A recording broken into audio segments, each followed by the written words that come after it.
The right side of the heart, shown here in blue, pumps deoxygenated blood from the body to the lungs, where it can fill up with oxygen, and then the left side of the heart, shown here in red, pumps oxygen-rich blood from the lungs to the rest of the body.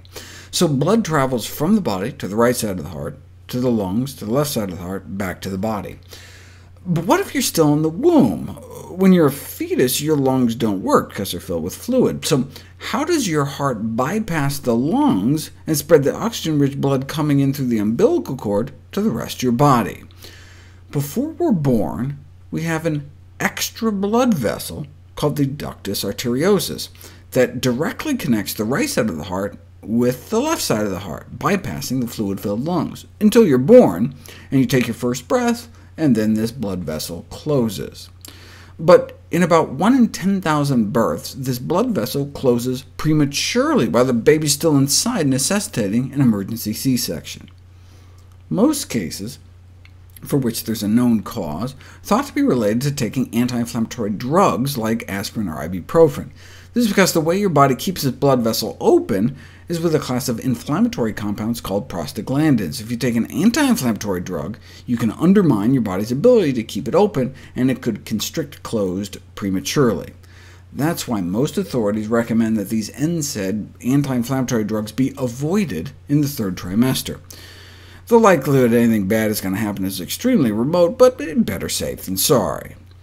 Sometimes this premature constriction happens even when women are not taking drugs, though, so-called idiopathic cases, which is doctor speak for we have no idea what caused it. Well, if anti-inflammatory drugs can cause it, though, what about anti-inflammatory foods? A few years ago, I profiled 2 cases apparently caused by pregnant women drinking chamomile tea, one of which reversed. The ductus opened right back up once the tea was stopped, but the other baby had to come right out. Since then, there have been other case reports. For example, a woman who had been drinking a few ounces of an acai berry drink every day, or another woman who was drinking prune juice and a violet vegetable juice containing a blend of fruits and veggies. Pregnant women should therefore take special care when consuming lots of these powerful anti-inflammatory berry nutrients. What about berries themselves, and green tea, and all the other wonderful anti-inflammatory foods and beverages out there? This group of researchers in Brazil compared ultrasounds of 3rd trimester babies' hearts inside moms who ate a lot of these anti-inflammatory foods compared to women who ate less, and they could tell a difference. The speed of the blood through the ductus in the anti-inflammatory diet moms was higher, suggesting it was narrower, just like when you pinch the opening of a hose closed and make water shoot out faster. And also the right sides of their hearts of the babies in the anti-inflammatory diet moms were larger than the left side, suggesting some blood backup, again an indicator of a tighter ductus. The researchers suggested changes in late pregnancy diets may be warranted, but critics replied that, look, the differences they noted may not have any clinical relevance, meaning it may not matter if the vessel is a little more open or closed.